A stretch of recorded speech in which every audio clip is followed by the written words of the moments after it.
Qari mill-Evanġelju skont San Luqa. Il-pubblikani u l-midinbin kienu jersqu biħġarhom biex jisimgħuh. U kemm il-Fariżej u kemm il-kittiba kienu jgħenbu jgħidu nies midinba jilqa' għandu dan u jikul magħhom. Ġesu qabatu qalilhom din il-parabola.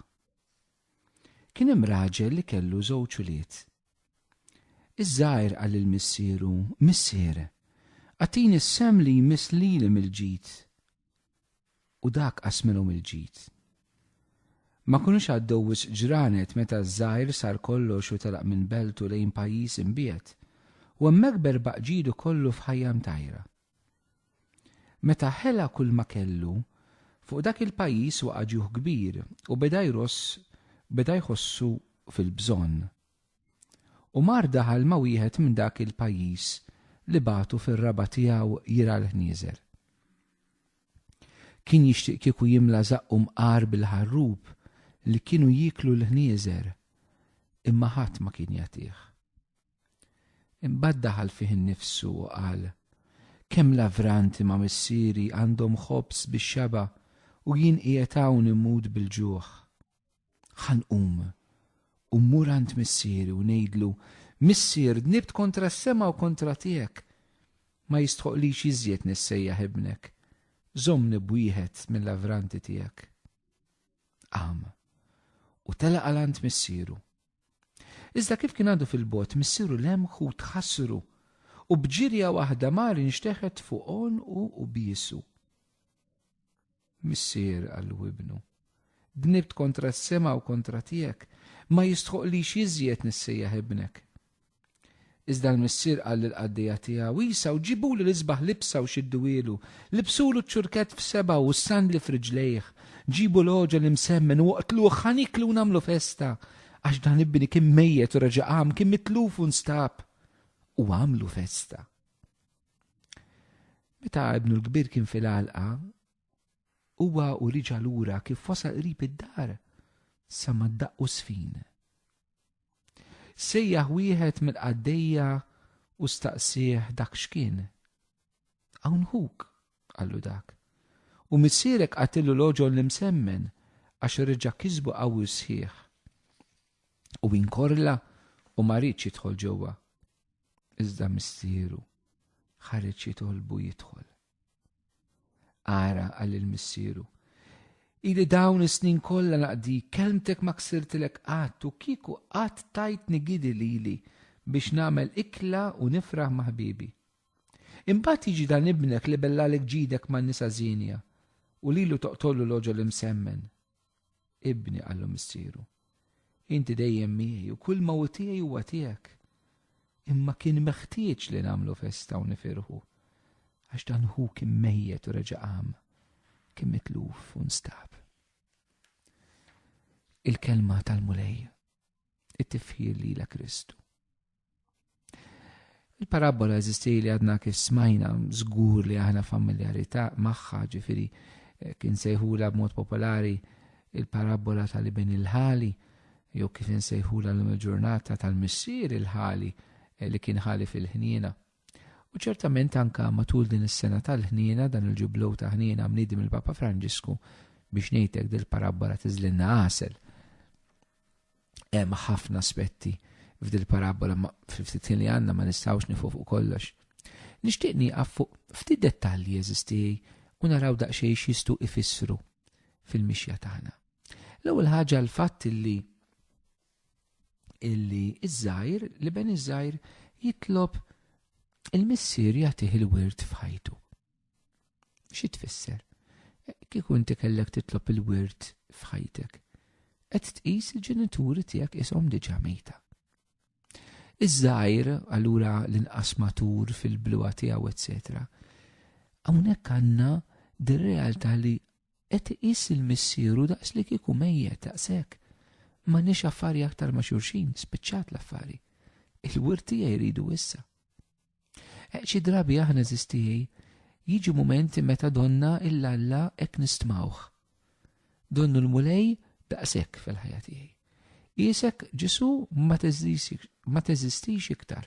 Għal mit-telf raġuni għaliex wasalt għal dak il-pass. Ma jista' kulli aħna ngħaddu minn dal-mumenti meta l-Alla inqisuh daqs li kieku huwa mejjed fil-ħajja tagħna. U hawnhekk hija l-qawwa sabiħa ta' dan l-iben iż-żgħir. Illi fil-mument mbagħad meta spiċċa fqir, batut u miskin, ftakar li missieru għadu ħaj. Kemm sabiħa. Il-parabola tibda billi dan iqis il-missieru mejjed. Imma fil-mument tal-bżonn jiftakar li missieru għadu ħaj. Il-dak li talbu jagħtih il-wirt, jagħtih is-sem tiegħu li qisu bħala mejjed, issa tirrealizza baqa' jiftakar li missieru ħaj. Kemm għandna bżonn eżisti, dan kien parti mit-turning point ta' dan it-tifel li jiftakar li missieru għadu ħaj.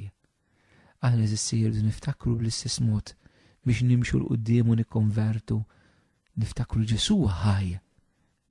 Ġesu ma mietx baqa' fil-qabar.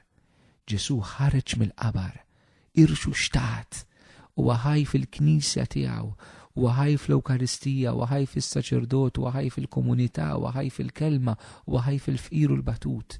U aħna rridu nduru lejh, inħalluh jiġbidna lejh. Ma rridux ninsew. Irridu niftakru li dan Alla ħaj, għax id-drabi dinja waħda mill-problemi tagħna li aħna ninsew lill-Alla, ninsew li mejjel talla. Isu Alla ħaġa tal-passat. Le, jew niftakru li huwa ħaj.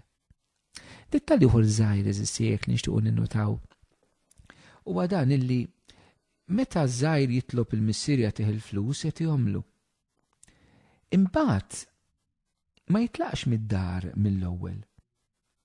Il-Vanġelu jgħid ma kinux għaddowis ġranet meta żgħir sar kollox u telaq lejn pajjiż imbiet. Ċida mhux ħal ġidu u telaq. Għaddew ftit jiem li kien għadu fid-dar ta' missieru, kien għadu hemmhekk. Imma waqt li kien qed hemmhekk kien qed jikkontempla kif se jitlaq.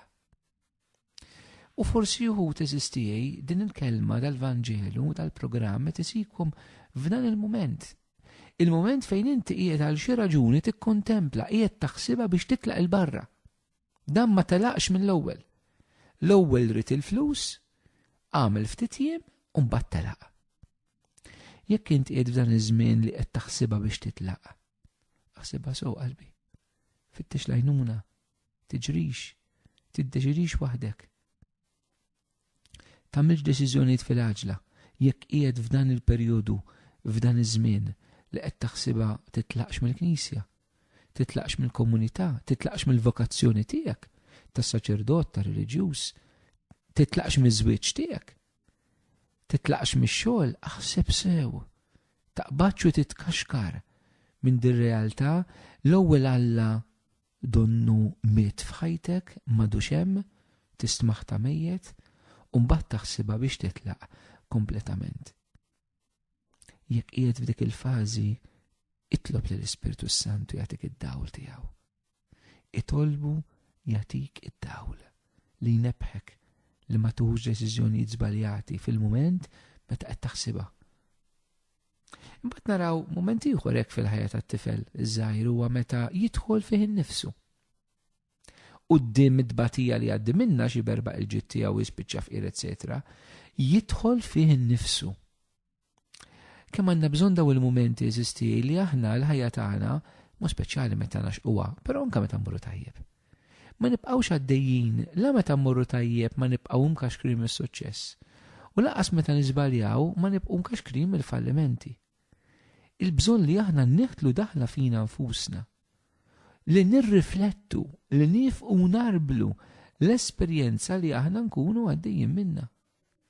Din hija realtà estremament importanti fil-mixja tal-ħajja tagħna maħbubin tiegħi. Li aħna nieqfu u nirriflettu, nieqfu u narblu. Aħna minn xiex għaddejjin minnu. Jien għaliex qiegħed fiex qiegħed. Dan irrifletta li kien it-tort tiegħu.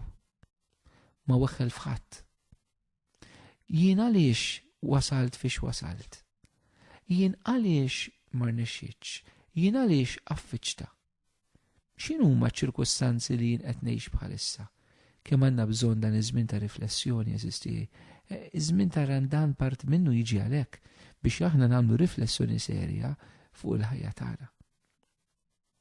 Wieħed filosfu fil-bidu hekk ta' ċivilizzazzjoni Griega, Sokrate, kien jgħid the unexamined life it's not worth living.